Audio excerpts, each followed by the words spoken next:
is the Bearcast, presented by Bird Culchin Ford.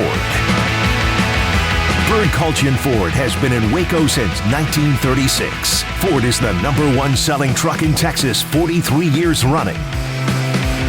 The Bearcast is also presented by WellMed Medical Management and USMD Health System Dallas. Here's Craig Smoke and Grayson Grundhafer. Hey, what's up, everybody? Welcome into another edition of the Bearcast here on Sikkim365.com and Sikkim365 Radio. I'm Craig Smoke, Sikkim365.com team reporter, also radio host, joined as always by Grayson Grundhafer, director of broadcasting, also team and recruiting reporter for Sikkim365.com. And we come to you following a 3-0 start for the Baylor Bears. They win game number 3 this past weekend on the road in Lawrence, 45-7 over the Kansas Jayhawks to move to 1-0 in Big 12 play. And now, as we know, everything changes. And whether or not it's for the better or for the worse, it will be up to this Baylor football team. But the schedule now really, truly begins. Beginning this week with the Iowa State Cyclones, ranked number 14 in both polls. And they'll be making their way to Waco this Saturday for a big showdown. They've already got one loss on their heads with the Iowa Hawkeyes beating them a couple of weeks back. Baylor, as I mentioned, with no blemishes thus far. And we'll get into the win this past weekend. We'll get into the game upcoming, and we'll get into the mailbag and some Big 12 predictions as well. But, Grayson, how we doing this week, man? Doing good. Another week of college football in the books and Baylor remaining unbeaten. So I think Baylor fans got to be really happy. I think the season's gone really well for a lot of teams in the country and really bad for some teams as well to start the year, which typically happens. But from Baylor's side of things, it's been really positive to see the progression, how much they've gotten better. And like you mentioned, the real season honestly begins now. I think we all pretty much projected them winning their first 3 games pretty easily. And for the most part, they've done that. Outside of, maybe a couple of things here or there versus Texas State. They've looked really, really good, and now they're going to face, a top 25 team, a team that had college football playoff aspirations and still has those. But definitely not the same team I think we thought Baylor was going to play at the beginning of the year. Yeah, those hopes are one loss away from being done. They will not lose more than 2 games. And I mean, if they lose 2 games, I don't think they have much of a shot, even if they were to win the Big 12, because then they'd have to go on a unbeaten run, which, maybe would happen. But even then, a 2-loss Iowa State, I don't think has much of a chance of being in a playoff. Unless Iowa is a college football playoff team. But then that's also half this field, and it's hard to imagine that both Iowa schools would be in the Final Four. So I mean they're playing without any mulligans left after that loss to Iowa. And really for every team right now, the playoff is like a distant thing. You got to worry about what's in front of you, and so Baylor's done that the last 3 weeks. I thought they'd be 3-0 at this point. Although I have to say it's been a more impressive 3-0 than I anticipated, even though I thought that they would handle this schedule with relative ease. You just don't know after watching how out of whack they were last year of, where are they going to struggle? Where are they actually going to be legitimately as good as advertised and this and that? But we've seen better than advertised, I think, pretty much across the board or as advertised in pretty much every case. Outside of a pass rush that's not been, consistent game in and game out, I don't really have any complaints about anything that we've seen so far. And last year, you could look at any single game, even the wins, and go, there's 3-4 things wrong that are desperate need of improvement. So we've seen a massive amount of improvement. So let's start off with KU and get into that. And then we'll turn our attention towards Iowa State. And as I mentioned, your mailbag questions and also the predictions for the Big 12 slate this week, which I'm glad to see starting up because now we can really get a clearer picture of what's really going on around the league and around college football with some of these better games. Don't learn much when Texas plays Rice. Hey, Casey Thompson looks better than Hudson Card. Well, yeah, if Hudson Card was playing, he'd probably look good too against Rice. And Baylor, oh, wow, they're running for 300 yards. It's Texas Southern, so now we get to really see the meat and potatoes of all these football teams. But how about the way Baylor came out of the gates on Saturday? And how about the fact that their first 2 touchdowns were to a tight end and to a tight end turned fullback? I don't know that anybody expected that, but Grayson, first quarter, they took a 7-0 lead. The first quarter was really a tale of limited offensive possessions. They did not have the ball very often. They had an opportunity for a kill shot with R.J. Sneed. He fumbles the football near the sideline, and that, I think, really just sort of delayed the inevitable, because at that point they were up, and it really felt like, okay, they're about to break this thing open, and then he fumbles, and it took a little while to, kind of get that groove back. But let's start off with, Ben Sims right out of the gates on that opening drive, which was a nice just, hey, let's march down the field, take an early lead, and connect with the big tight end in the back of the end zone, and then, turn right around and take a 14-0 lead, and you pound it home from 1 yard out with Gavin Yates lined up at the fullback spot. So 14-0 early, and things were going pretty well here. Yeah, and you saw on that same drive that you mentioned, the Gavin Yates, you got to see Drew Estrada have his first catch of the year, 20 yards there. Looked good. So there were three big returns this past weekend. You had Drew Estrada, who made his debut as a Baylor Bear, had the one catch, and then also was blocking on the Tyquan Thornton touchdown. Not as much as on the R.J. Sneed touchdown. Tyquan was going down the field, but Estrada had that first initial block in the sideline that sprung it. Yes, that opened the whole play up, and then Tyquan took it from there. We also saw Squirrel Williams late in the game, which was a nice surprise, and what Garmin Randolph was playing as well. Yeah. So there were some big returns this week. Yeah, for sure, and that definitely was nice to see. But getting back to that first half, the fumble by R.J. Sneed really was eerily familiar to that Texas State fumble by Abram Smith, and you just go, oh, man, are they really going to make this game a lot harder than it needs to be? And, of course, right before halftime, Kansas drives down the field and scores a touchdown and cuts it to 14-7 at halftime in a game that, honestly, if you were watching that game, Baylor was probably 3 scores better in the first half. But, again, you look up the scoreboard, they're only up by 7, so it's just one of those weird things that has happened to Baylor a couple times in the early going that you can't have happen going forward, especially this weekend. But overall, I thought it was a good first half. I felt like the defense looked great until the very end there. I felt like they were the dominant factor on the field. And, of course, the offensive line for Baylor just continuing to move people, continuing to look dominant. Overall, I think the first half was solid, and it just kind of laid the groundwork. And you felt like they really wore on Kansas a little bit in that first half. And I think we all had this feeling in the second half, Baylor should have even more success. Now it's just a matter of, can they put the ball in the end zone? Can they really capitalize on the kind of porous defense they were getting from Kansas on Saturday? Yeah, I didn't have like a big worry at halftime, but I thought, man, there's no reason for this game to be this close. And as much as I feel like they're going to go and run away with it in the second half, which they did, I just thought, like, this is exactly what you would want if you were Lance Leipold.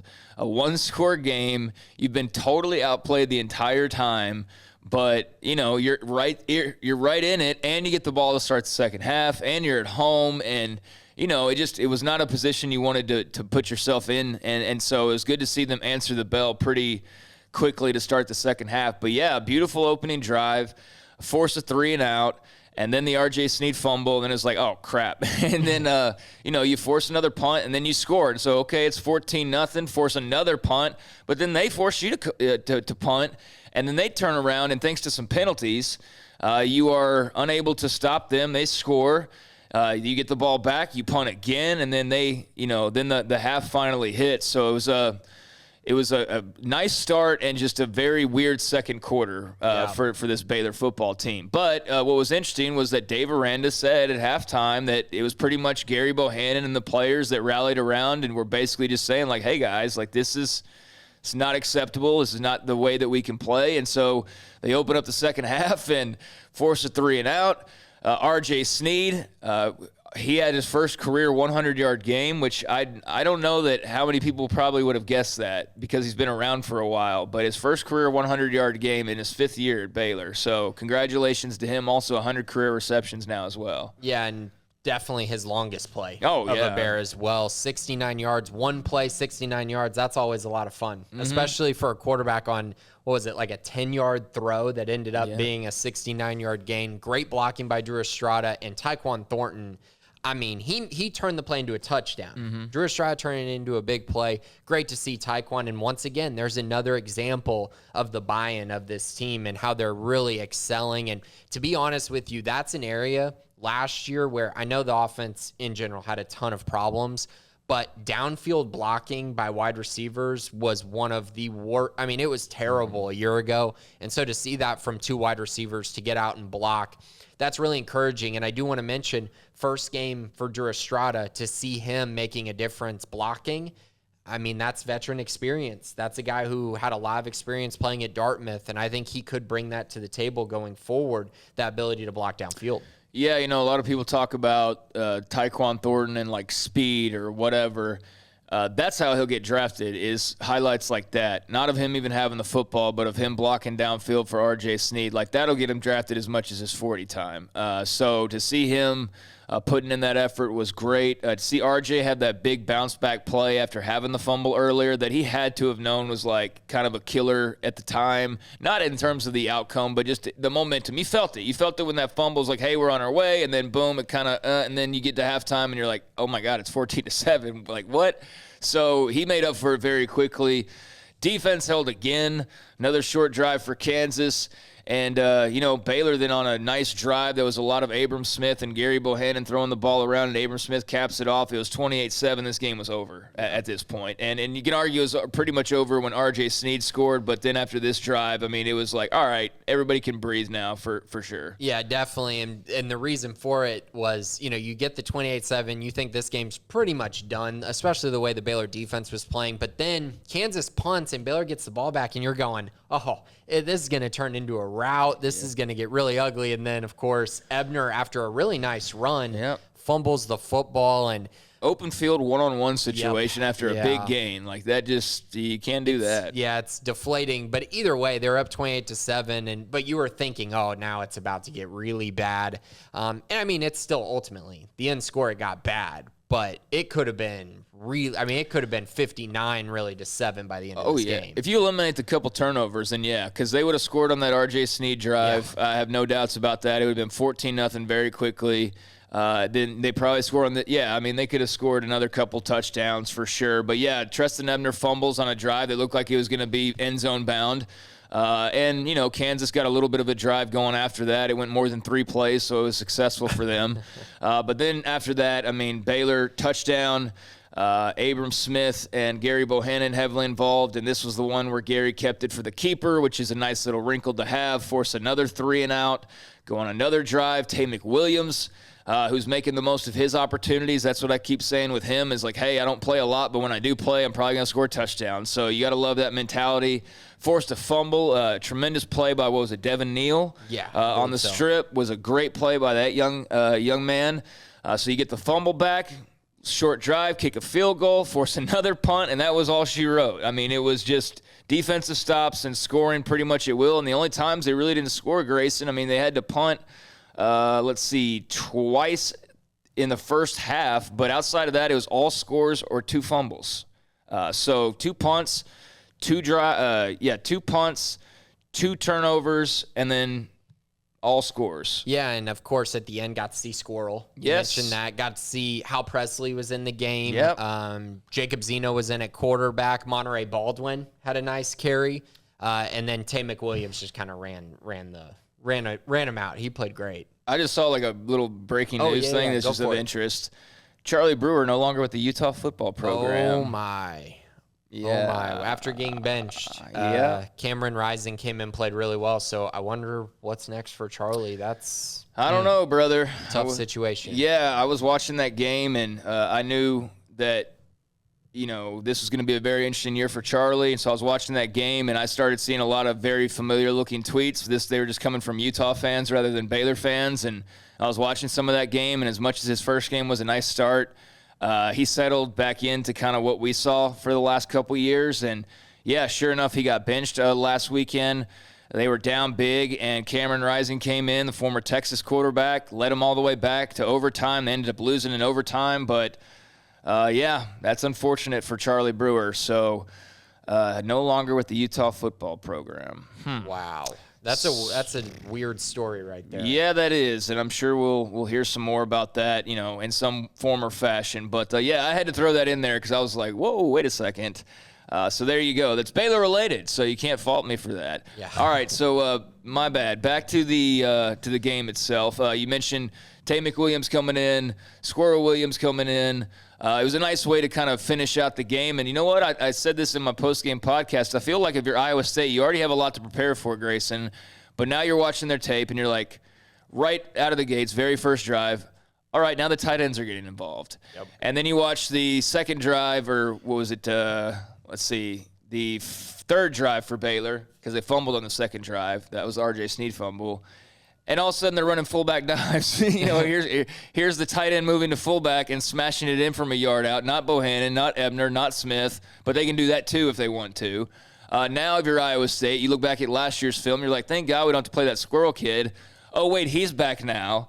And on and on. I think that you look around now, and every single skill position is a position you have to watch out for that's incorporated and can make a difference in this offense. And now, at running back, Ebner and Smith were already, difficult enough to try to pin down. But now throw in a Tay McWilliams potentially in certain situations, although, he's mostly been reserved for late in games, but they need a change-up type of a carry. And Squirrel Williams, who brings a totally different dynamic to the backfield, or a fullback in Gavin Yates in a short yardage situation, or Gary Bohannon can keep it.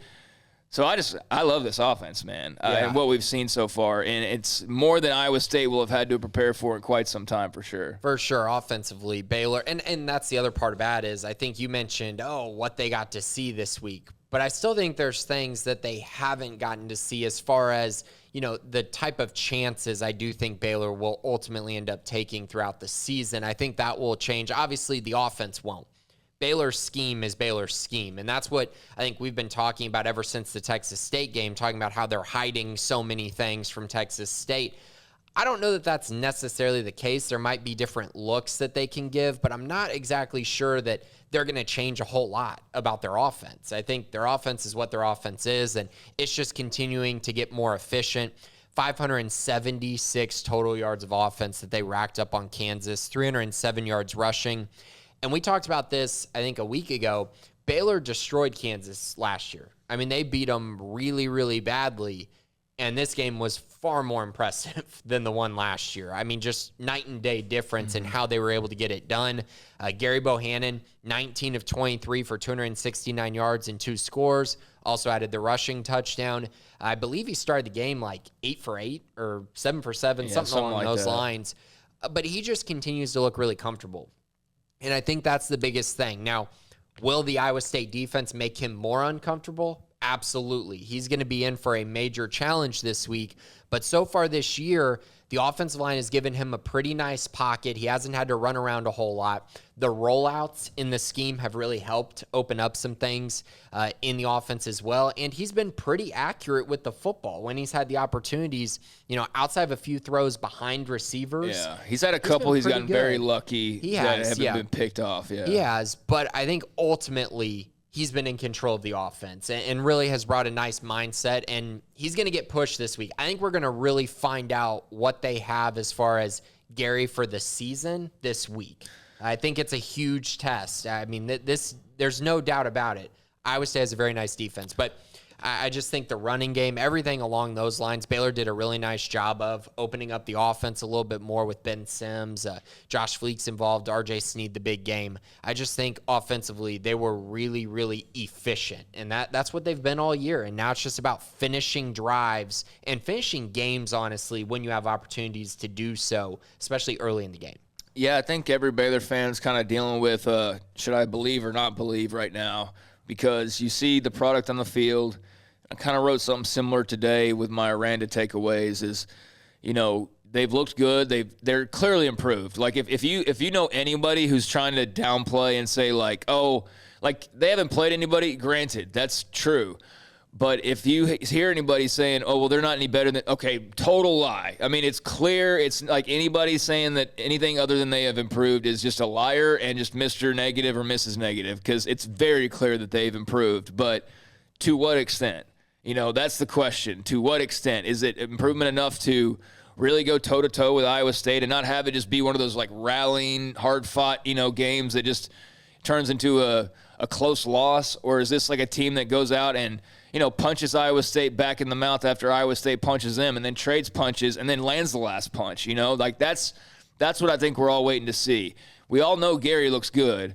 we all know he looks better than the last guy so far. I mean, honestly, he has. So that's all been great. But can he do it against an Iowa State defense? Like, that's why I'm looking forward to Saturday, because I think we've all had these questions, and we've gotten a lot of them answered just in terms of, okay, what's the offense going to look like? Is the defense going to be as good? But the competition level does leave a lot to be desired and a lot unknown, and now we finally get to see that for sure. Right, and I mean, just going back to competition, I mean, Texas State just lost to Incarnate Word on their home field. That actually wasn't an upset. Everybody was freaking out over that because it was FBS and FCS, but it actually wasn't an upset. It wasn't, but it's probably the biggest win in Incarnate Word football history. For sure. So it's just one of those things. The teams they've played, they're really not very good, and it is something that I think does worry me a little bit going into this game because, yes, Iowa State has not looked good. They've not looked great. They've played in a couple close games. That Northern Iowa game was a very close one. But they've played a team the caliber of Iowa, who I think Iowa is a very good football team and much better than anyone Baylor has played. Probably 40 points better than everyone Baylor's played. All three of those teams Baylor's played at one time, and Iowa would still win that football game. So my point of that is Iowa State has faced someone of Baylor's level, if not better than Baylor. Baylor has not faced anyone of Iowa State's level, so that's going to be an interesting part of it. But just continuing to talk a little bit about Kansas, the defense, sensational. I mean, they were so good in this game outside of the sacks, which continues to be kind of disappointing. But I will say, I think they really were doing a nice job collapsing the pocket and forcing Bean to make tough decisions. They forced one turnover in this game. It was the Devin Neal forced fumble, but they only gave up 166 total yards. The pass defense looked terrific. Really, the only thing Kansas did well was Jason Bean ran for 60 yards. That was the only thing they did well the entire day, and it really wasn't even design runs. It was just kind of him running around, making a couple plays here and there outside the long run. Yeah, I think I need to probably rephrase what my one beef, or not even beef, but my complaint has been about the Baylor defense. That's the lack of pass rush. And, you know, there's times when I've said that, and it's true, like, there's not a pass rush unless you're bringing your linebacker or your you know, defensive back into the mix. But there are times, and there have been times, where they do get penetration. It's just that they can't finish it. And so it's as much at times it's either a lack of, or it's you do have a rush, but you can't actually bring the guy down. And that's just as problematic because, okay, great, you're there. But if you don't bring him down, then Jason Bean runs for 30 yards because that's exactly up his alley. And that's where I think that, you know, they have not been able to quite for sure master that yet. Yeah, and they don't have one guy that I've looked at and been like, oh, man, that guy could have 10 sacks. I have not seen anyone really show me anything that lets me know, okay, that's an elite pass rusher on the defensive line. Well, I do think Petrie, Doyle, and Bernard will have games where they get into the backfield early and often, maybe even this week.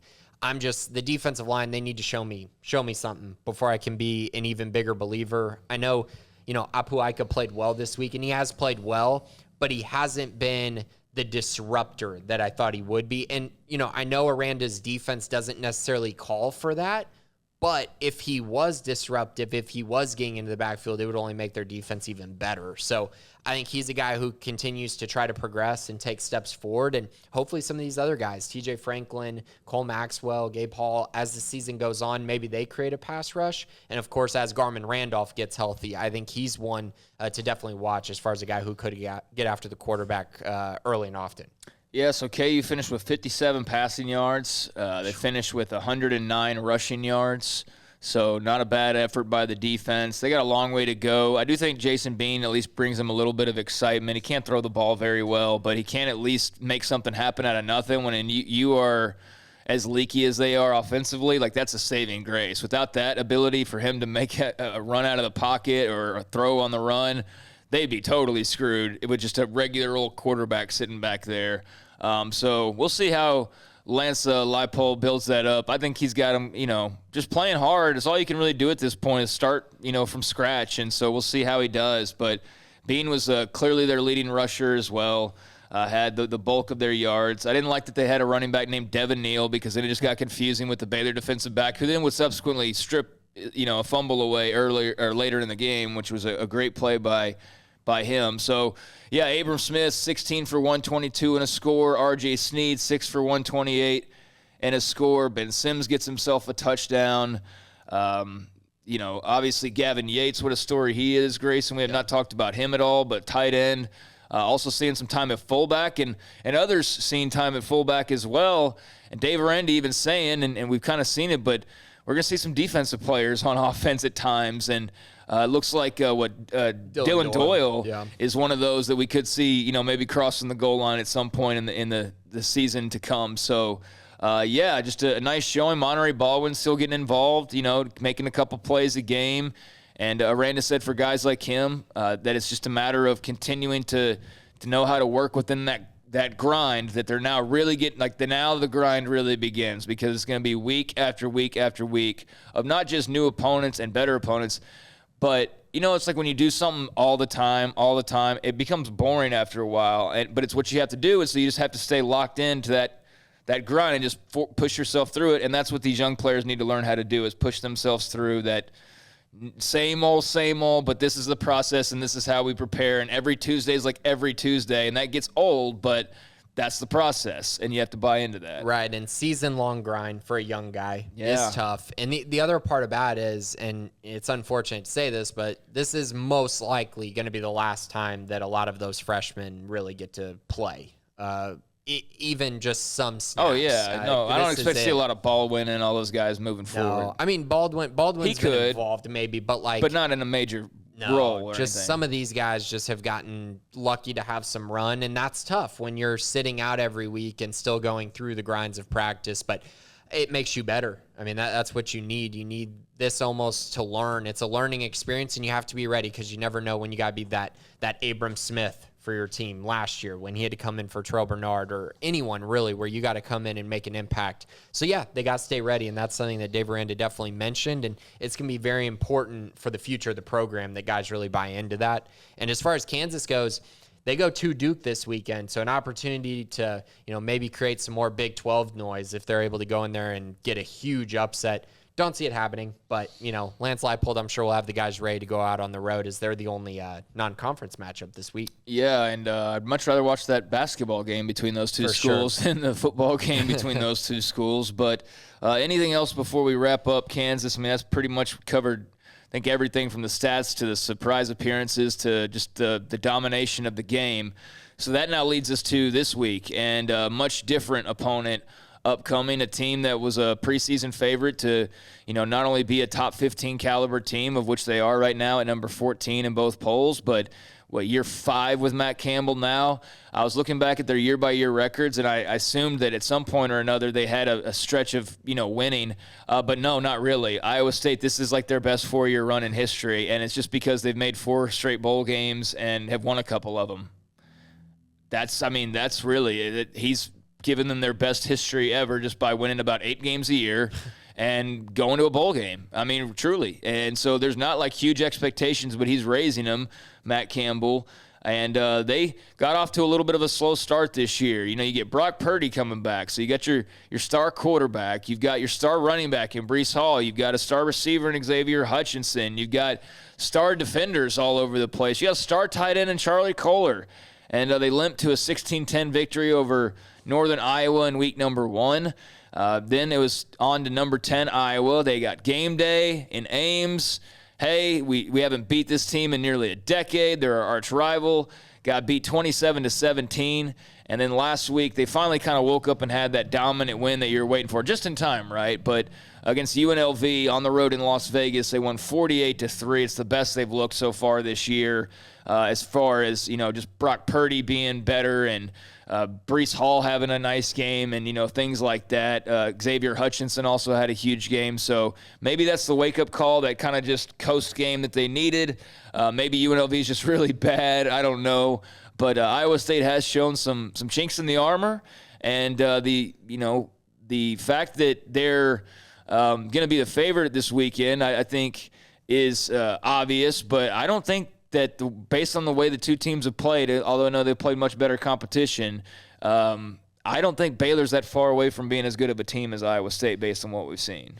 Yeah, I think it's really tough to know right now. It is. I think Iowa State had their game against an opponent that was really, really bad in UNLV this past weekend, and they dominated them like they were supposed to. But the game they played against a top 10 team, they lost at home. So I think it's really hard because I don't think we really know how good Baylor is as far as, how do they look against a really good team, against a really good defense? Are they able to move the football? I'm a big believer in their defense. I think Baylor's defense is going to be very good and keep them in pretty much every game this year.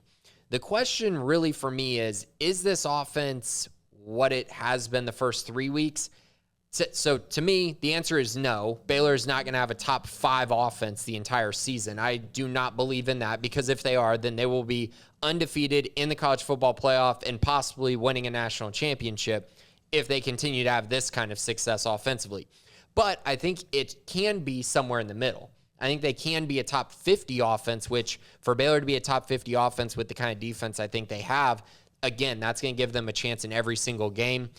My issue going into this one is the fact that Iowa has played a team that is really, really good and a team that has tested them and really pushed them in ways that, they didn't expect to be pushed in the early part of the year. Plus, they felt what a loss feels like. And, Brock Purdy getting benched and all of these kind of things where they had all these expectations. And now I think they're kind of able to go out and just play football. And that makes you nervous that it's a team that isn't really kind of sitting there going, we need to be the greatest Iowa State team ever. We need to go undefeated. We need to do this and that. Now the monkey's kind of off their back because they already lost a game. And now I think they're going to play a little more free, and that makes them a dangerous team. And the Baylor side of things, if they are who we've seen the first 3 weeks, they'll have no problem winning this game. But if they're not, if they're somewhere in between, then this is going to be an absolute test for the Baylor Bears on Saturday. I think it's going to be a test for Iowa State too. I think if Baylor's close to what they've shown, that you're not. This isn't Iowa State the last couple years where the Baylor defense is tough, but we know that their offense isn't going to be able to move the ball much on us. But yet even Baylor's teams have struggled to play Iowa State super close. I mean, these have been nasty physical games the last few years, and I expect that. I think Dave Aranda expects that. So I don't think, there's just, it's a curious thing, man. I'm so curious I just want to watch this game right now. Not because it's like, I just can't wait to watch the football. It's just, I really want to see where Baylor is. And I don't feel like we know just yet, but we all know that they look a lot better. They're much improved.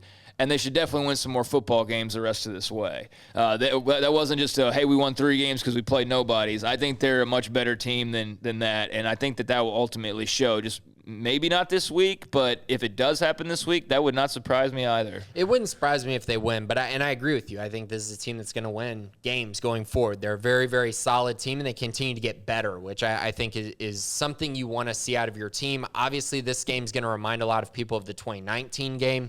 This is kind of a swing game. I think they need this game if they want to make it to the Big 12 championship. That's just my belief on this season. They need to win this game. It's at home, great opportunity in front of your home crowd, a crowd that's really probably going to be by far the most electric so far this season, and I think that's going to help be an advantage for the Bears for sure. So let's talk about Iowa State a little bit offensively. They come into this game. They are 110th in third down conversion offense. That's 31%. They're a little bit higher now that they played UNLV, but right around that number. Baylor is in the top 50 in defense on third downs. They're 31% is what they're holding teams to. They've really done a nice job in that regard, and I think that's going to be a key number. Those two things, third down conversion for Iowa State versus the third down conversion defense of Baylor, and how that kind of all plays out. The other part about this is Baylor is giving up 227 yards per game. That's 5th in the entire country right now. They've been lights out defensively. Iowa State putting up 389 yards per game. That is barely inside the top 70. So, and that's skewed heavily by last week. Last week's game helps a lot. But on the flip side, when it's fair to say Baylor's is very skewed. Oh, no, yeah. For 3 weeks. Sure. You know what I mean? So I think that's something to keep in mind with all of these numbers going forward. But yeah, Iowa State, 27 points per game. Again, outside the top 50. Baylor's giving up 11.3 points per game, which is 10th in the entire country. The Bears have forced 5 turnovers as well, and we've seen Brock Purdy have some issues in that regard. Already has 3 interceptions on the season. So again, Baylor has an opportunity there to force some turnovers against this offense. Personnel-wise, we all know Brock Purdy. He's their guy. He's the guy that they're going to ride to try to win a lot of games this year. He's completing 71% of his passes, 625 yards, 3 touchdowns, 3 interceptions as well. But their best offense player is Breece Hall. Might be the best offense player in the Big 12. 60 carries, 238 yards, 4 touchdowns, also 9 catches for 55 yards. So he can make a big difference in both of those regards. Very, very good player. And then, of course, the receiving options. Xavier Hutchinson, 20 catches for 243 yards, 2 TDs. He's their top wide receiver to go along with Charlie Kolar, their tight end, 8 catches for 103 yards and a touchdown. He's given Baylor fits as well. He scored a touchdown in last year's game and the year before. He's been kind of a little bit of a nightmare matchup for them and pretty much a nightmare for everyone. He's a very good player. Stud player. They've got the weapons and they've got the names. There's no doubt about that on offense. And, maybe last week kind of kick things into gear as far as their passing game in particular. But, Breece Hall is going to be a problem. Charlie Kolar is going to be a problem. Xavier Hutchinson is going to be a problem. Brock Purdy is actually like the least of my worries of all the guys that they have. I think you can force him into some bad decision-making. I think you can force him into some interceptions. I saw a lot of people kind of critiquing his performance at this point this year. I mean, maybe this is his time to start turning it on, but he did have a little bit of a rough start out of the gates to the point of getting benched versus Iowa in that game. Although Matt Campbell said it was more of like it wasn't a benching so much as it was just like the moment in the game and just kind of way things were going and all that and, whatever. And then he was back last week and playing in full. So, but they do have an adequate backup who's like their guy of the future backing him up as well. So doubt we'll see him, but if we do, then that makes that game that much more interesting. Lefty, Hunter Deckers. Hunter Deckers. Left-hand quarterback. Saw him at the Elite 11 a few years ago. Yeah, he's a solid player. Brock Purdy, I think, is their guy. But he's definitely their guy. A couple things to note, though, that I think is really interesting going into this game. When Iowa State played Iowa, they only gave up 173 total yards of offense to the Hawkeyes. That's it. Iowa was 4 of 15 on third downs. They had 10 less first downs than Iowa State. The difference in that game was Iowa State turned the ball over 4 times. I mean, they lost by 10 points, and the turnover differential was 4-0. I mean, that simply put was the difference in that football game, and that's also kind of one of those things where you go, okay, so Baylor's going to need to force some turnovers, I think, to probably win this game, and obviously that alludes to the fact that you were talking about Brock Purdy. And Brock Purdy had 3 of these turnovers in this game, and Iowa turned those into interception by Brock Purdy, touchdown. So there's 7 points right there. Interception by Brock Purdy, field goal, interception by Brock Purdy, another field goal. There's 13 of your 27 points right there. And, I mean, that was the difference at the end. Yep. In that one. It was like, they have struggled a little. Like those first couple games were a struggle for them, but you clearly still see signs of like if they clean this up or clean that up or just play a little bit differently this way, they're the same old Iowa State that you've seen and the Iowa State that you expect to. I know not everybody got on board with the whole preseason hype thing, but look, man, when you're returning your quarterback, your running back, your tight end, your receivers, your head coach is now in like year 5. Two preseason all Big 12 offensive linemen. Their hype was there for a reason. If Baylor had the same lineup and they weren't getting hype, I'd be like, why the hell are they not getting hype? So like, whether or not it's all realistic and justified in terms of them going and winning a Big 12 title, well, yeah, obviously that remains to be seen. But there's a reason and substantial reasons for the hype. And there's substantial reasons to believe they could still turn around and find themselves in the Big 12 title game because they've already done the whole lose to Iowa early and then go on a run thing. So do it every year. Exactly. So, yeah, they've had to do it year after year after year, losing to Iowa and then try to make something happen. So I fully expect that version of Iowa State coming up starting this weekend. Yeah, definitely. So let's talk about the defense a little bit. Iowa State's defense is nasty. They are really, really, really good. Mike Rose, of course, leads that group. This is just one of those defenses where you go, okay, Baylor's got their hands full. They're giving up 192 yards per game, which is first in the entire country right now. They are, again, elite. 13.3 points per game. That's inside the top 15 as well. So they're not giving up much points or yardage-wise. But I think the biggest 2 areas that I'm going to be looking at in this game, Iowa State is only giving up 49 yards rushing per game. That's 4th in the entire country. Baylor, on the other hand, is averaging 324 yards per game on the ground. That's 5th. Something's got to give there. Either Baylor is an elite running team that's going to run on every single team going forward, or they have not played the competition that they're going to face on Saturday, and Iowa State is going to give them fits in the run game. Obviously, I think we're all probably expecting somewhere in the middle, but I do think Baylor's going to have to find a way to get up to at least 150, maybe 200 yards rushing if they want to win this football game. I think 150 is probably a good number to kind of go with to give themselves a chance. That would mean they're moving the ball pretty well. The other area, Iowa State, 9 sacks in the first 3 games. Baylor, I believe, has only given up 1 sack still on the season. That was, of course, to Jacob Zeno. The starters have not given up a sack this year.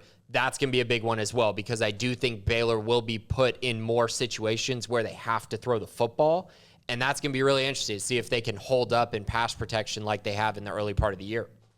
I agree. Has this all been a dream, this offense, or is this something that's actually going to be able to continue operating? Now, clearly, they're not going to be scoring as much as they have been. Every single drive practically, unless you fumble the football like last week against Kansas, we're going to start getting used to probably a bit more low-scoring affairs and some drives that don't quite work out. But are they the 3-and-out type of drives over and over and over again that we saw last year? Or are they like, drives that end in a field goal, at least give you a little something, drives that take some time off the clock, drives that at least you can tell, like, hey, they're moving the football and having success. They just need to make this one more play. Again, what I'm looking forward to seeing a lot more of this weekend and learning a lot more this weekend. So what else they have on the Iowa State side of things? Yeah, on the defensive side, Mike Rose, of course, is the All Big 12 Defensive Player of the Year candidate. 4.5 tackles for loss. Another reason for the preseason hype. Yep. Those guys like him coming back. 25 tackles to go along with him. Greg Eisworth, another guy. Another reason for the preseason exactly. hype. So those are 2 guys that definitely everyone's talked about. Will McDonald is another one who was heavily talked about. He already has 2.5 sacks on the year, and he's going to be a very important player in this game for Iowa State. I mean, no doubt. He's a very good player and fun to watch. And then the other guy who's actually a recruit that I followed a little bit during his recruitment up from the Northeast, and that's Ishim Young, who already has 2 interceptions this year. Very talented player. I believe he was a 4-star coming out of high school. But Matt Rule wanted him or something? Yeah, I think he got an offer from Baylor. And I actually don't. I think he went to Penn State. I want to say he transferred to Iowa State. But yeah, either way, very good players, played really, really well for them. They got guys who can get after the quarterback and who can really make things difficult, at least more difficult for Gary Bohannon. And as I mentioned, again, the run defense is where they start. They're decent in pass defense as well, as you can tell. I mean, first in the country in yards per game is something really special that they have going on right now in Ames, and they're going to make life difficult. So we'll see what ends up happening. They have good personnel. They have guys who, like I said, can get after the quarterback, which is key, but they play so sound, and they're in that 3-3-5 defense that just kind of a weird defense. They kind of started that trend of they didn't. They started that trend. Yeah, Dave Aranda said as much yesterday. He said, like, he didn't say, like, they are the first ones to ever do this, but, like, they're basically the creators and the innovators of the defense that everybody's now ripping off in the Big 12. The three-man front, and they've done a great job of it. And so really what it is the system's been there for a while, so they feel really comfortable in it. And you can tell. They're just always in the same spot. They're in the correct spot. They're in the right location to make plays. The one thing I will say about Iowa State, and this is something where I think is why people are so optimistic about Baylor winning this game, is because if you watch Iowa State play, you're not like, man, these are the greatest athletes I've ever seen. These guys are just going to blow people off the field. That's not what they do. And that's not who they are, but it makes you go, okay, I think Baylor has better athletes than Iowa State. And I believe that. The question is, can Baylor put it all together like they did in 2019? Last year, they gave them a major run for their money in Ames. Couldn't finish the deal, and they've always played Iowa State pretty close. So we'll see if they're able to continue that trend and potentially walk away with a kind of surprising win, I think you would say, at the beginning of the year, much less surprising now. Yeah, Ishim Young chose Iowa State over Penn State, didn't actually go to Penn State. Yeah. So, all right, anything else before we get into the mailbag? No, I think we're good to go. All right, so there's a little bit of a preview of Iowa State, and now let's get into your questions for this week, and then we'll close it out with our predictions. So Stat Boy, score prediction versus Iowa State. Well, wait a little while. We'll have that in a little bit. What is the longest offensive play Baylor gets on Saturday? I'm going to go with an Ebner 50-yard run. I'll go with a run, maybe a touchdown, but he'll break a 50-yard play. How about that? Yeah, that seems about right. I mean, I'm trying to think. I don't know if RJ is going to have another catch and run like he had last week, or Tyquan on the deep ball. Iowa State didn't really surrender that much. So, yeah, I mean, it seems he's the best bet. Treston Ebner on a long run is absolutely the best bet. All right, Scotty B, the Baylor King. How can Baylor offense attack the 3-3-5 defense of Iowa State and be successful? By doing what they've done all year. This is their brand. This is their style. This is what Jeff Grimes and Eric Mateos have brought in. They're not going to change a lot of things. They're going to run the football, continue to build on their identity, and try to put Gary in great positions to be successful. That's the whole goal of this offense, and allow them to really be able to get into third and manageable situations so that they're able to take more chances and able to get first downs and able to continue to move the offense. That's going to be the key. It's not necessarily bring in a new scheme or bring in, a crazy different formation. You might see a little different, but I think at the end of the day, it's going to be the same style and same brand that is going to win them this game, or at least allow them to attack the Iowa State offense or defense successfully. Yeah, Baylor's not like being super secretive or anything. They're exactly who they are, and they're not going to change for anybody. And it's just a matter of like, can they, be successful doing what they do against the teams that they play week in and week out. So far, yes, but now we'll really, that's what I've been saying, get a much clearer picture. But yeah, pretty much do the exact same thing they've been doing: pound the football, take deep shots. You can do both those things, and you start hitting the underneath routes, and you start incorporating tight ends and. Throw it out to Fleeks and let him get in some open space and try to make a play, so on and so forth. But it's very simple what they're trying to do, and no matter who they're playing. Thoughts on Baylor women's soccer heading to Big 12 play with Oklahoma State in Stillwater Thursday and a probable top 10 at TCU on Sunday? Yeah, well, I talked to our resident women's soccer sports junkie over here, Jack McKenzie, and he gave me the lowdown on what to expect. Obviously, two very, very tough matchups for this women's soccer team, and really just two matchups that I think are going to kind of set the stage for what they do in Big 12 play. But I think if you're able to get 1 point out of these, I think Baylor fans would be happy. If you get 3 points or more out of these two games, then I think the women's soccer team has a much different trajectory this year than originally thought. Baylor Dad 79, Grayson, great to meet you at the last home game. My wife and I came in from Spokane, Washington. Wish we could be there for Iowa State, but we're back home now. Now to the questions. Yeah, well, thank you so much. It was great to meet you as well. I got to talk to him for a little while at the tailgate, so that was nice. Good deal. Iowa State looks like a similar offense, and even defensively to some extent. Is it just going to come down to which team plays the cleanest, least penalties and turnovers? Which, if there was a complaint, and I wrote in my good, bad, ugly article, the bad was the penalties and the turnovers, and just the lack of being able to bring down the quarterback. I didn't think there was anything ugly from this game at all.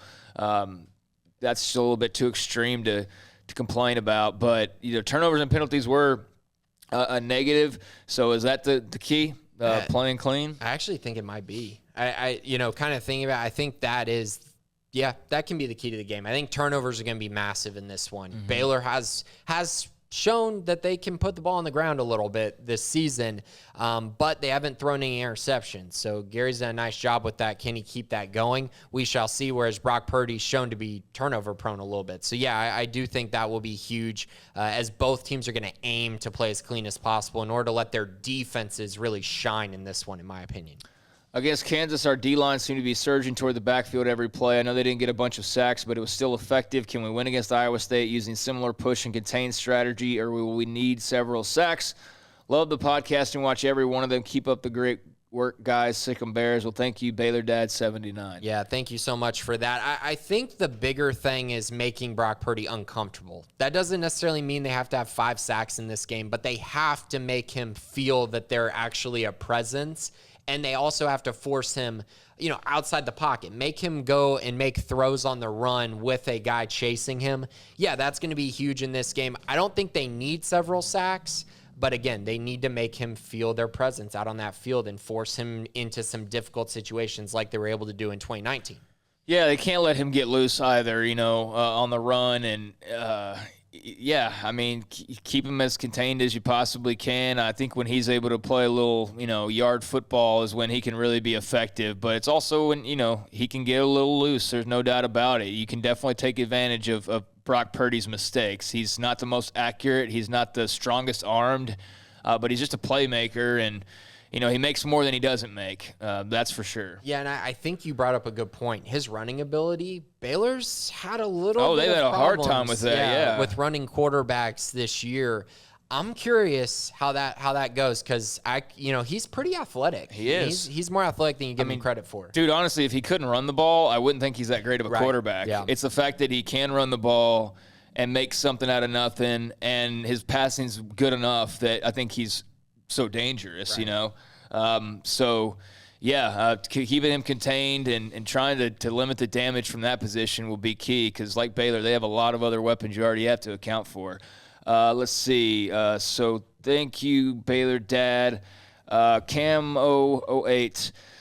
Bohannon looks kind of good. How is it conceivable he never got a look at all in last year's epically awful offense, even late in the season? I'm so glad he didn't. I'm so glad he didn't either. I am so happy he didn't Fedora. have to. Yeah, I'm happy he didn't have to deal with what they went through last year. And honestly, just saying, the scheme changes, and I think the scheme right now is better for pretty much any quarterback. But great, it's clearly is great for Gary, and I'm glad he didn't have to go out there and really, do what he would have been asked to do a year ago. It just was not a good opportunity for any quarterback. Just the terrible offensive line, the lack of direction as an offense, and they were playing from behind, which is never a good thing. Yeah, I'm glad he didn't play last year. So that's all I really got to say about that. It's not really conceivable because, again, I think both Jacob and him should have gotten opportunities to play more last year, and it kind of stinks that they didn't. But I also get it, and I'm also pretty happy that neither one of them had to go out there and try to endure that. Yeah, that would have been just a step backwards that they had to walk back over on the rebuild side of things. So I'm glad that their slates weren't too messy from that mess last year. Coach, let's say Stifler's mom, odds we get Zach Pyron, the former quarterback, commit back in the fold? Yeah, I'm going to put the odds at 51% right now. I think Baylor's still in a good spot to land him, but obviously in recruiting, when a guy decommits, it is sometimes pretty rare for them to commit again. So I understand kind of the hesitancy, but yeah, I think Baylor's doing a nice job recruiting him. Sean Bell continuing to recruit him very hard, the whole staff. I mean, they want him in this class, but I also don't think that they're going to wait forever. If they find guys that are good fits that they want to take in the class, then they might move on, just like Zach Pyron decided to move on from them a few weeks ago. Coach, the Brokers will be my second game for my two oldest. They're 6 and 7. Their first game was Oak State last year at 25% capacity and a butt kicking. Yeah, it was. Will Saturday be a sellout? What do you expect the atmosphere to be, tailgating and game? It better be. Baylor fans, tired of the excuses. There's no excuse for this one to not be a sellout. I know Baylor's not ranked, but they're 3-0. They're undefeated, and they've looked really, really good, much like 2019. And the Baylor coaches, the Baylor players, the Baylor athletics in general, they need Baylor fans in their seats for this game. It's a gold out. Wear gold. Be proud. Be ready.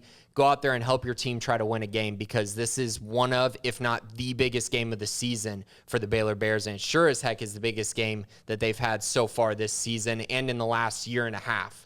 So show up. With all the realignment stuff, if you're going to be of the attitude of like, no, Baylor belongs, but I'm not going to go to the games and I've got other stuff to do. Well, that's, kind of the stuff that gets weighed into these conversations sometimes is like, hey, what's your support like? Do you have a half-empty stadium or do you pack the place?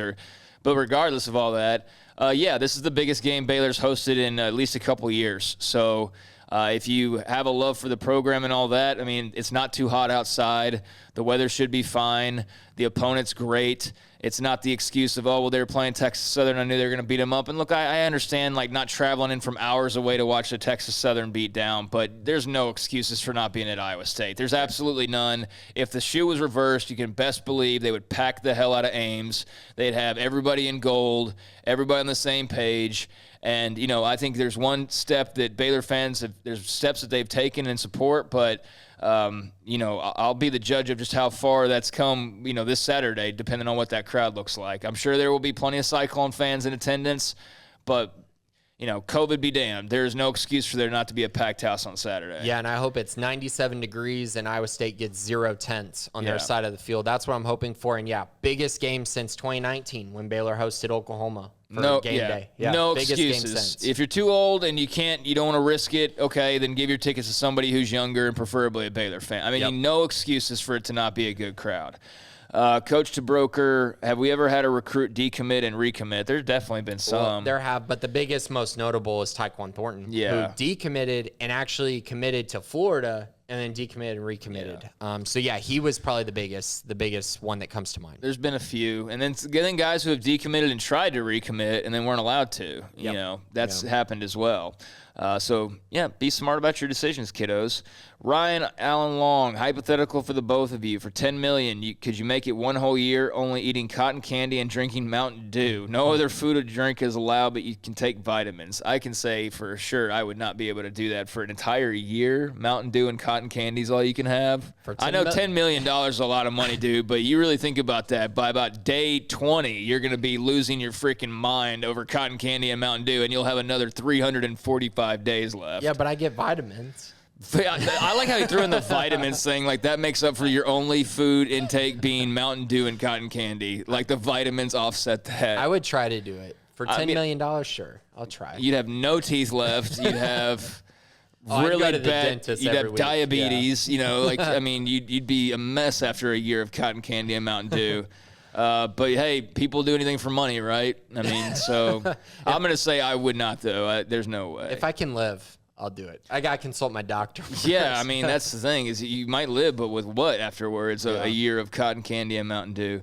And imagine how gross that would taste after a while. Horrible. Just like the same kick from the drink and the same cotton candy consistency and all. That would get so old. I hate cotton candy too. It's but overrated. I love Mountain Dew. Hate cotton candy. Mountain Dew's fine. For me on occasion, I'll have one and it's like cool, but cotton candy, it's always one of those things where in my head, I think for everybody, it's way better in your head than it actually is when you get it. Do I get to use Baja Blast from Taco Bell? Because probably, that definitely it's helps. Technically with Mountain Dew for sure. Bear 1991. What type of offensive packages and play calling do you think we'll see in this Iowa State game that we haven't seen to this point? Yeah, I don't think there's going to be a whole lot of differences. I think you might see, again, this is what they're going to do. They're going to run a lot of motion, and they're going to put in different formations, but it's going to be planning for doing the exact same thing. So, you might see some differences. I think you'll see some more Drew Estrada. Hopefully, as guys get healthy, you'll get to see more players out there, like maybe a Jalen Ellis at some point if he can get himself healthy. That would be great. But as far as play calling and packages, I think you're going to see a lot of the same. A lot of what they've done these first 3 games, it's worked.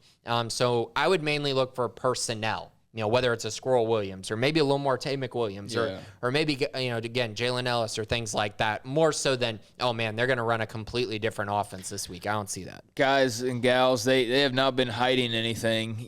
This is just what it is. And, okay, you stop the run. Okay, that's how you stop this offense. And you force them into having to do things differently. But they're going to try and run the football and then hit you over the top or hit you underneath as you allow it, because you're running the football successfully, and it forces them into a certain way of playing you, and then you take advantage of that. It's all about taking advantage. It's all about stretching out defense and, just pounding the rock.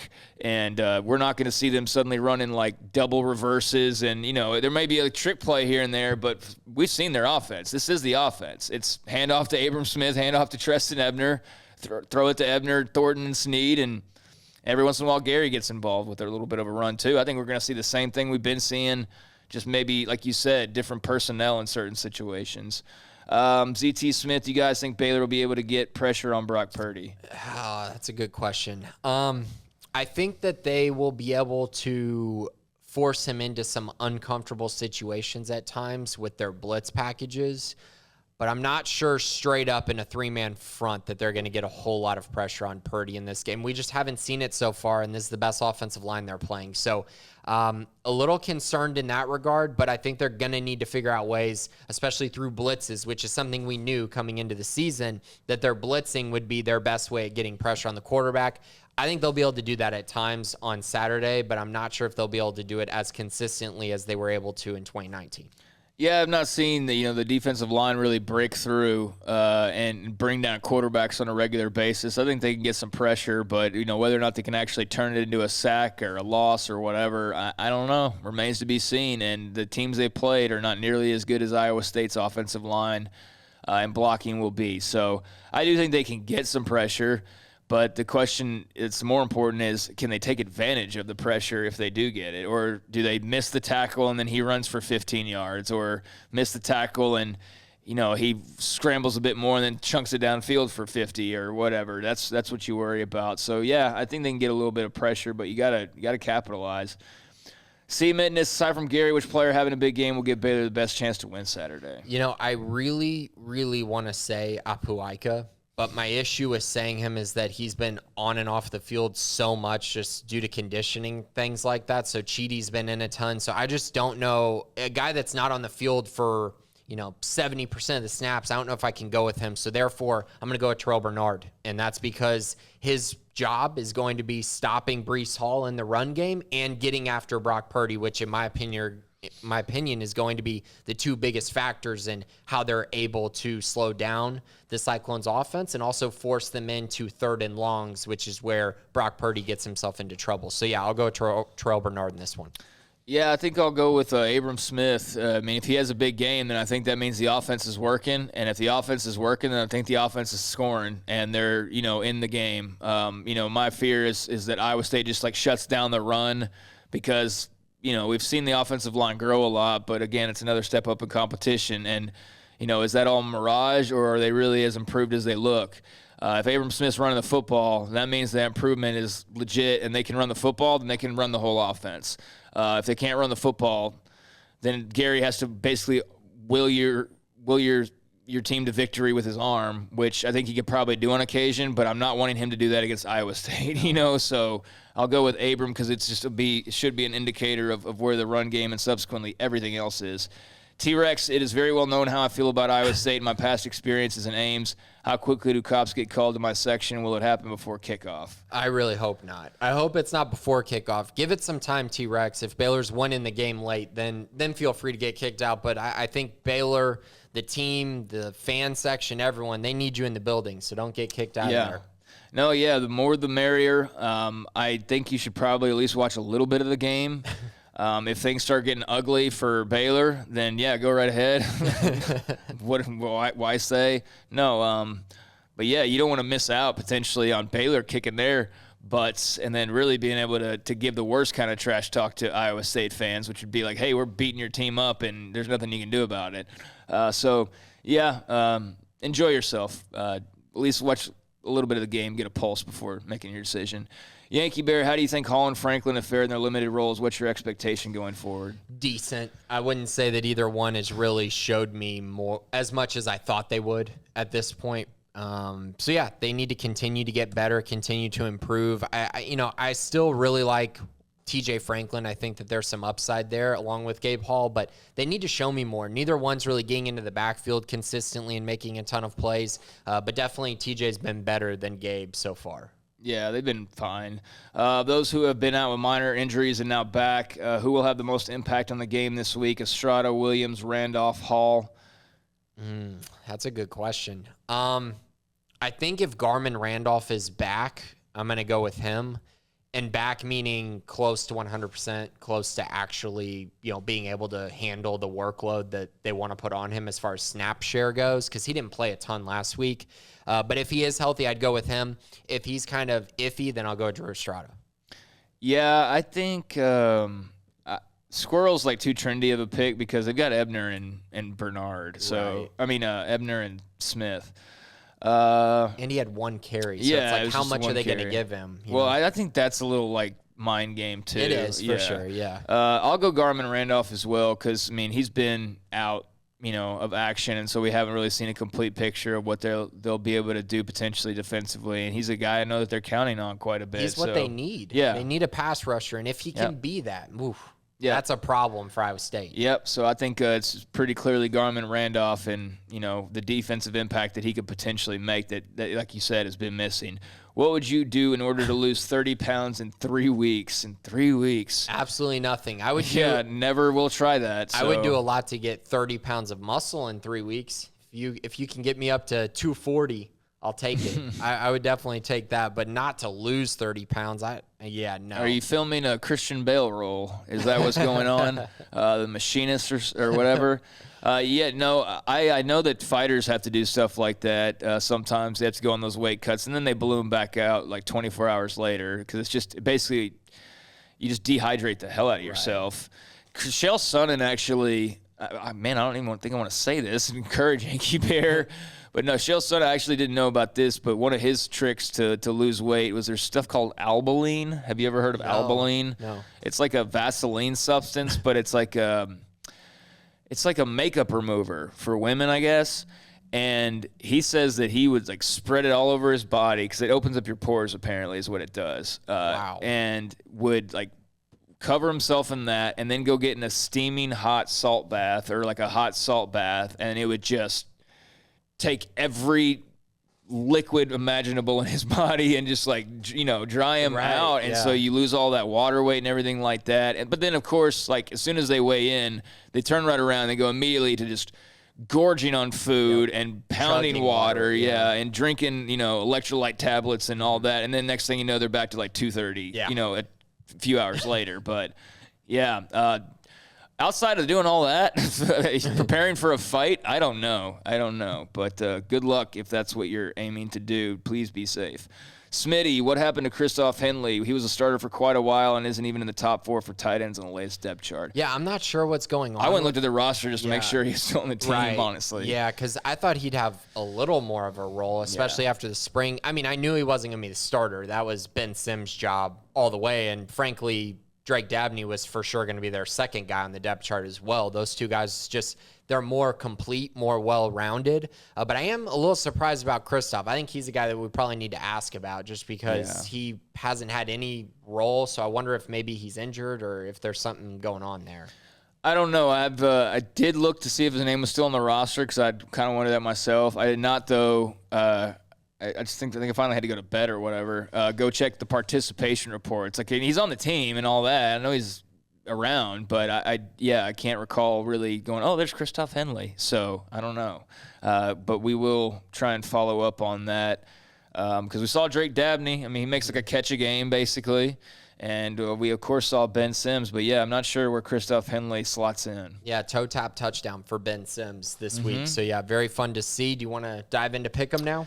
Yep, let's go ahead and get into our Big 12 picks for this week. And just so you know, if you're watching for the first time, I'm not a big, hey, this is the final score guy. I just pretty much pick who I think is going to win and maybe add a little bit of a description to that. Grayson's more like Mr. Vegas. He's got the exact score and all of that. So we come about it from a couple of different angles, but we usually settle on kind of the same place, and it's exciting to have some Big 12 versus Big 12 games finally going on across the league. Yeah, there's a chance we have a lot of differences coming up this week. But the first matchup of the week, 11 a.m. on FS1, SMU travels to Fort Worth to take on the TCU Horned Frogs. SMU coming off of a miraculous victory, Tanner Mordecai, Hail Mary, to win their last game over Louisiana Tech. TCU had a bye week, actually, an early bye week for them.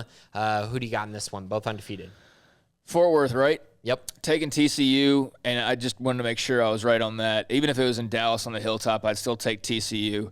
I just think they're a better team. I think their defense is better. I think their offense has plenty of firepower, although it's not perfect. I mean, you can force Max Duggan into some mistakes, but I don't see SMU having an answer for Zach Evans and Quentin Johnston and Duggan running the ball and so on and so forth. And Tanner Mordecai, very happy for him after covering him at Midway.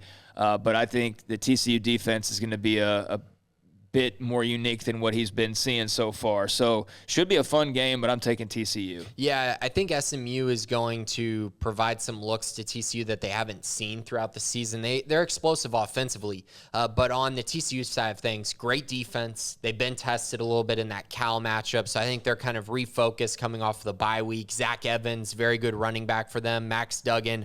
I just think they have too many weapons, and ultimately their defense is too good. So I got TCU winning this one 37-24 as the Horned Frogs continue to be undefeated. The next matchup on the weekend slate, Texas Tech travels to Texas. They're in Austin on ABC at 11 a.m. A big-time matchup for the Longhorns as they got back on track against Rice last week. Texas Tech, on the other hand, remains undefeated. Sneaky undefeated. Who would have thought? They haven't really played anyone of note, but outside of Houston, but they got a big matchup this weekend, a chance to really show what they can do the rest of the year. Yeah, both teams are still a bit of a question mark. Texas has had a roller coaster. It's been like the stock market. Week 1, way up. Week 2, way down. Week 3, back up, but not as high because, well, you were playing Rice, and everybody is beating up on Rice, or at least it feels that way. I know they gave Arkansas a run for their money. For 3 quarters. Yeah, but, for the most part, Texas did what they should be doing against Rice. But it was a nice confidence builder. You got a lot of run for Casey Thompson. Tech, on the other hand, I think defense is solid and plays hard. They got a lot of playmakers. Izan Kama and running back, and even Tyler Shucks, a bit of a playmaker himself. But I'm going to go with Texas in this game. Austin, home field advantage does come into play a little bit for me here. If this game was in Lubbock, I might lean more towards the Red Raiders. If it was a night game in Lubbock, I might pick the Red Raiders. But being an early game in Austin on Saturday, coming off of Texas being able to kind of rebuild some of that confidence back up, there's not anything that really makes me just go like, oh, this is a for sure thing, but I don't know. I'm just leaning Texas in this one.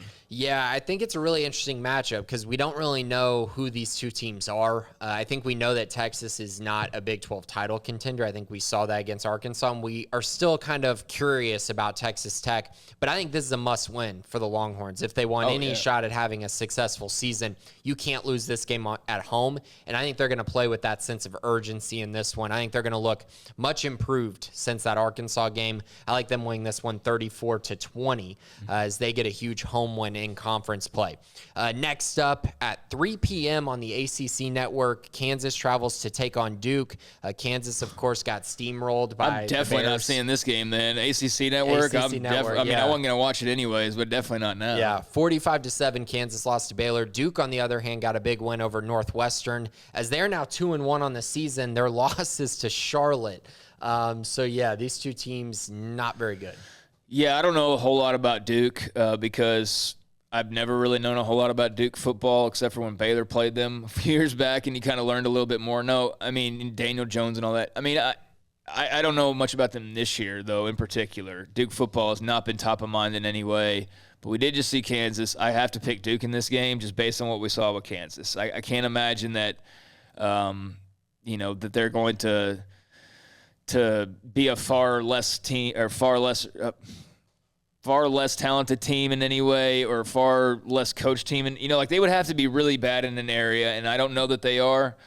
So without that knowledge, I'm just going to go for Duke in this game. Yeah, I got Duke pretty heavily in this game. I think Kansas is not very good, and it's on the road. I like the Blue Devils. They have a fairly explosive offense at times with Gunnar Holmberg back there, but I got Duke winning this one. I think it's probably going to be 38-17. The Blue Devils win pretty easily.